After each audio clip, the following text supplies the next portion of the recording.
સુરત શહેર ખાતે ઇકોનોમિક જે સેલ છે તેની અંદર એક જીએસટી ટેક્સ ક્રેડિટની ચોરી અંગેની ફરિયાદ દાખલ થયેલી, જે ફરિયાદની અંદર ફરિયાદીના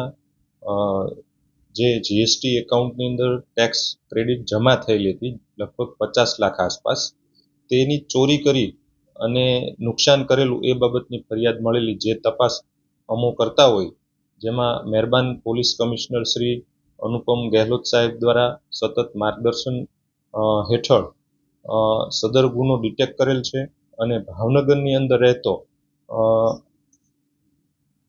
એક ઈસમ એમને એરેસ્ટ કરવામાં આવેલ છે, જે એક્સિસ બેંકના sales executive business development executive Hardik Ramesh Guria એમનું નામ છે. તેમનો રોલ આની અંદર જોઈએ તો પરિલ ટેક્સ અને લીલા ટ્રેડિંગ આ બે બોગસ બેંક એકાઉન્ટો ખોલાવ્યા અને એકાઉન્ટ હોલ્ડરોને વીમો ઉતારવો છે એવું ખોટી રીતનું માર્ગદર્શન આપી અને અભણ વ્યક્તિઓના આવા બોગસ એકાઉન્ટો ખોલ્યા અને એકાઉન્ટોની અંદર અન્ય ત્રાહિત વ્યક્તિઓના મોબાઈલ નંબરો એડ કરવામાં આવ્યા અને જે બેંકની પાસબુક, ચેકબુક, એટીએમ બુક આ બધી વસ્તુઓ